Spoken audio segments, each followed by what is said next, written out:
Very good morning to all of you. Today I want to explain about pile foundation chapters of module 5 session 4. So this pile foundation course outcome is capable of estimating load carrying capacity of a single and group of piles. Subject title is Applied Geotechnical Engineering and that subject code is 18CV62. It comes in 6 semesters in civil engineering department. Contents. So today's our main topic is negative skin frictions explanations, pile load tests, settlement of piles and pile groups. So in settlement of piles and pile groups, settlement of a single pile groups in sands, pile groups in clay, how settlements are calculated, that we will see in details. Negative skin frictions. What do you mean by negative skin frictions? How skin frictions occurred in foundations from the ground surface to the bottom of the excavated foundations while inserting pile with loads. How friction occurs in terms of skin frictions. Negative skin friction means down drag, means load is acting downwards and friction acting upwards, that is positive frictions, and some frictions are occurring downwards, that is negative. So negative skin friction or down drag is a phenomenon that occurs when a soil layer surrounding a portion of the pile shaft settles more than the piles. Okay, see this figure. So this is pile and this is structural loads, that is maximum load carrying capacity, it's acting on the tip of the pile, and this QEB is the ultimate load capacity for end bearing, and this is filled up soil or soil layer, and this is soft loose soil statums, soft or loose soil stratum at a depth D, and below this firm soils, that is hard strata. So while acting the load in downward directions, so while driving the pile through the depth of the foundation, due to soil reactions, frictions occurs. Okay, here these arrow marks downward, that is called negative skin friction, and these arrow mark you see, so these are the upward friction, that is positive skin frictions. Okay, helps carry loads. So these positive friction skin frictions helps to carry the loads. So this figure is clearly explains based on diameter of the piles, embedded length of the pile with the different soil layer, how skin frictions are developed. So while seeing this diagram, it's clear understood how frictions occurs.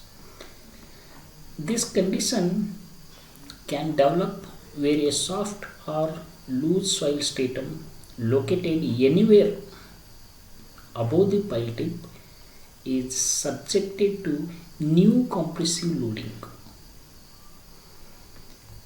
If a soft or loose layer settles after the pile has been installed, if a soft or loose soil layer settles after the pile has been installed, the skin friction adhesion developing in this zone is in the direction of the soil movement, pulling the pile downward as shown in figure 5.3 above. Extra loading is thus imposed on the piles. So this is the clear explanation about how skin frictions are occurs in these diagrams. Values of negative skin friction force are determined in much the same way as positive skin frictions. Values of negative skin friction force are determined in much the same way as positive skin friction. So here, how to determine skin friction for cohesive soils? So here standard equation is given, that is Q NF equal to P into DC into C. So in this equation, where QNF is the negative skin friction force in kilonewton, P is the perimeter of the pile sections in meter, DC is the depth of compressible layer settling in relation to the pile in meter, and C is the unit cohesion of soil layer which is settling in kilonewton per meter square. So these are the parameters are used to determine negative skin friction in cohesive soils. In cohesionless soils, how to determine negative skin frictions? That standard relationship is given below. See here this relationship, that is empirical equations. QNF equal to 0.5 times P into DC square into gamma into K into tan delta. See this equation. From this equation, gamma is the unit weight of compressible layer. Gamma is the unit weight of compressible layer. B is the angle of wall frictions. B is the angle of wall friction, that's taken 5 by 2 is less than B is equal to less than 5, and K is earth pressure coefficient. It is K is less than K or it is less than KPI. Negative skin frictions may be determined even for pile groups. Negative skin friction may be computed even for pile groups. And here delta is the adhesion factors, adhesion value. K is the coefficient of earth pressures. Okay. Next, how to determine load settlements by using pile load tests.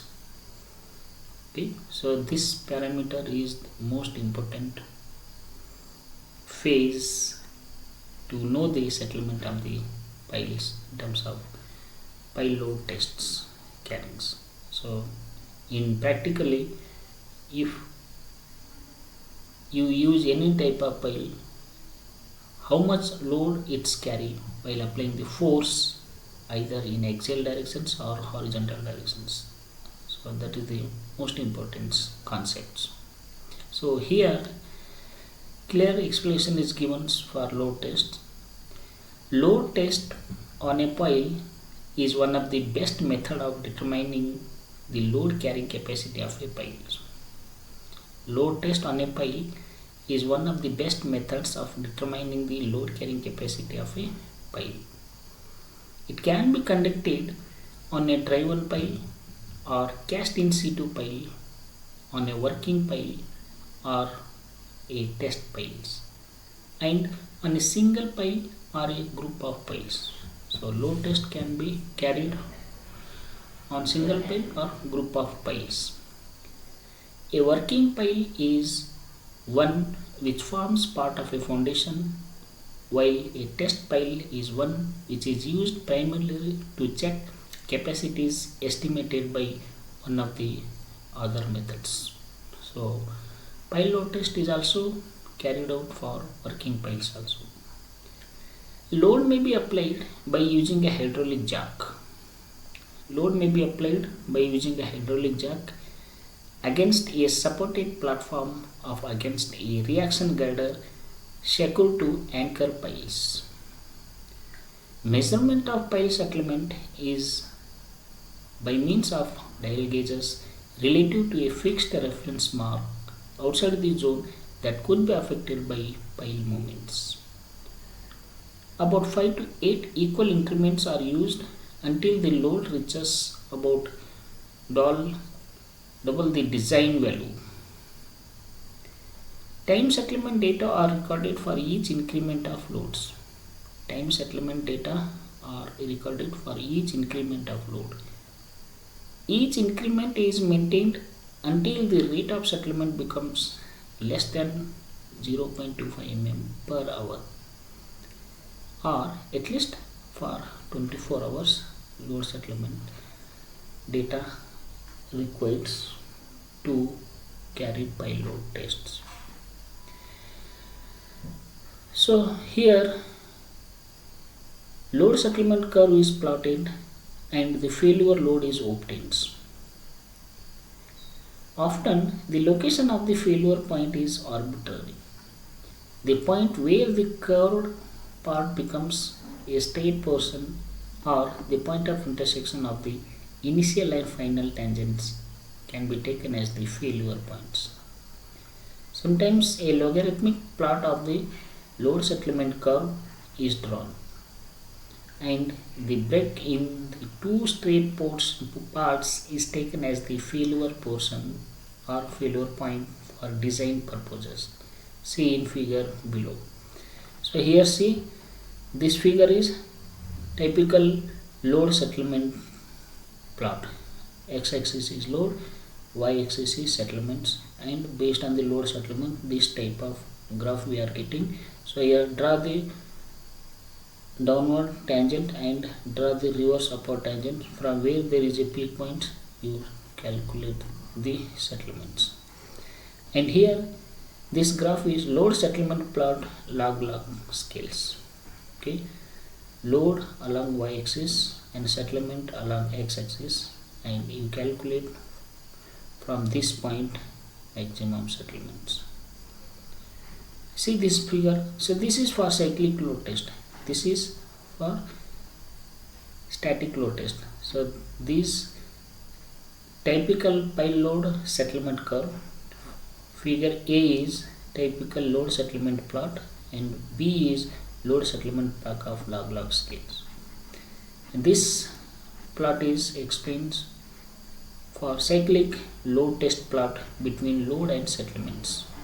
Okay, so here x-axis load in kilonewton, y-axis settlement in mm, and we are plotting load versus settlements curve.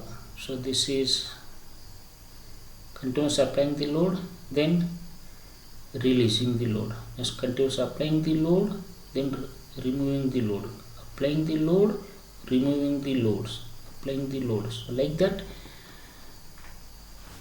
load is applied continuous at a certain time, then you release the loads, then once again you apply the load, then release the load.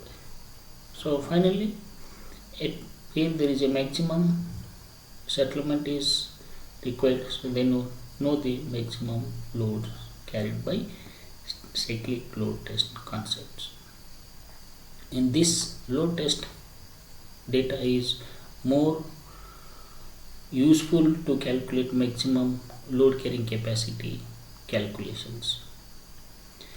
So this figure is explains typical cyclic load test plot between load and settlements. So along x-axis load and y-axis settlements, and where there is a achieved settlement you see the maximum loads in kilonewtons. The allowable load on a single pile may be obtained as one of the following cases according to IS code 2911 part 1 1964. 50% of the ultimate load at which the total settlement is 1/10 of pile diameters. So with respect to these conditions you calculate 50% of ultimate loads. Second condition, 2/3 of the load which causes a total settlement of 12 mm as per this code. Next, 2/3 of the load which causes a net plastic settlement of mm, that is total settlement minus elastic settlements. A typical cyclic load test plot appears as in figure 5.5. It is possible to separate the elastic and plastic part of settlement, as also the point bearing and frictional resistance from these data. Procedures are given in IS code 2911 part 1 1964. Next, settlement of piles and pile groups. How to calculate settlements for single pile and pile groups? Based on the basic, proposed the following equation for the settlement S of a single pile in cohesionless soils, that is S equal to SP plus SF, where SP is the settlement of the pile tip and SF is the settlement due to deformation of the pile shaft.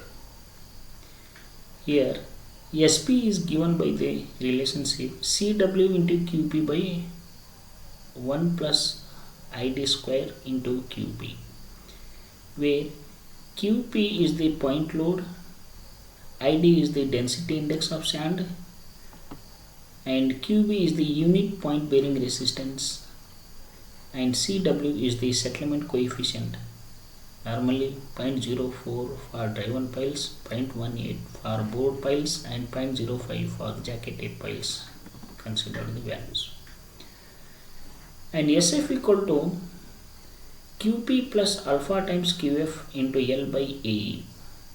So this is the most useful equations to calculate SF, where QF is the friction resistance, L is the length of pile in meter, A is the area of cross section of pile in meter square, E is the modulus of elasticity of pile material in kilonewton per meter square, and alpha is a coefficient which depends on the distribution of skin friction along the shaft and is usually taken as 0.6. Next, pile groups in sands. Pile groups in sand, how settlements are occurred. The settlement of pile groups is found to be many times that of a single pile. The ratio Fg of the settlement of the pile group Sg to that of a single pile S is known as the group settlement ratio, and it is given by the relationship Fg equal to Sg by S. Next, Vesic stabilized a graphical relationship between Fg and B by D. This graph, ratio of B by D and Fg, where B is the width of the pile group, that is center to center of outermost piles, and D is the diameter of the piles. Only square pile groups are considered for pile groups. Okay, so based on the Fg with respect to B by D ratio, we are selecting Fg value. Okay, group settlements ratio versus B by D as per the basic 1967. Next, pile groups in clay soil, how settlements are occurred. See, this is the diagram. So these are the piles, this is pile cap, and from center of the pile cap to the tip of the pile, that is D, that is embedment depth, and this layer is uniform soils, and from here to here depth is 2/3 D, and this line indicates total load taken to act here, and this is the settlements concept, that is friction and end bearing piles, how settlements are occurs. And see this figure B. So these are the piles. This is pile cap. Okay. So total load taken to act here. So this is firm layers. Okay. How settlements are calculated with respect to pile groups in clay soils. So this diagram is explained condition for determining settlement of a pile group in clay soils. Conventional settlement analysis are then applied to compute the consolidation settlement of the soil below the pile tip. When the piles are resting on a firmer stratum than the overlying soil, the total load is assumed to act at the pile tip itself. If the piles are embedded into the firm layer, in this case, the load is assumed to be transmitted to a depth equal to 2/3 of the embedment from the top of the firm layers. The rest of the procedure is applicable. These are illustrated in figure 5.7 above. So based on the above discussions, this table is shortouted in terms of multiple choice questions for session 4. Okay, so I want to explain with 4 option questions. Let us see how questions are prepared in terms of multiple choice questions, MCQ. Based on the mode of supporting vertical loads, piles may be classified as dash piles and dash piles. Solution is friction piles and bearing piles. The ratio of the settlement of a pile group to that of an individual pile is called group settlement ratio. The minimum center to center distance of friction piles of m diameter is 2 meter or 2 meter to 3 meter or 3 meter to 4 meter or 5 meter. Answer is 3 to 4 meters, that is C. Negative skin friction on piles is caused due to relative settlement of the soil, or is caused in soft place, or decreases the pile capacity, or all of the above. Answer is all of the above, that is D. Negative skin friction on a pile acts downward and increases the load carrying capacity of the pile. Act upward and increase the load carrying capacity of the pile. Or third option, acts downward and reduces the load carrying capacity of the piles. Fourth, acts downward and reduces the load carrying capacity of the piles. So option is C, that is this option. The settlement of a group of friction piles as compared to that of a single pile is same or less or more or none of the above. That is option is C, that is more. Greater skin friction retards the sinking of wheel, accelerate the sinking of wheel, or does not affect the sinking of wheel, or none of the above. Answer is A, that is retards the sinking of wheel. The ultimate bearing capacity of a friction pile in granular soil is given by, first relation is Q equal to S times Q plus H into K tan phi. Second option is QB equal to S into CA.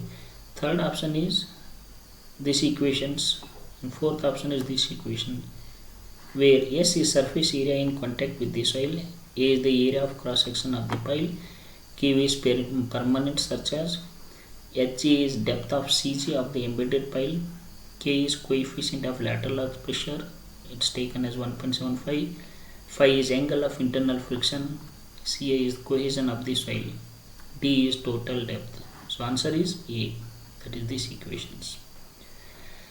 The ultimate bearing capacity of a friction pile in clays is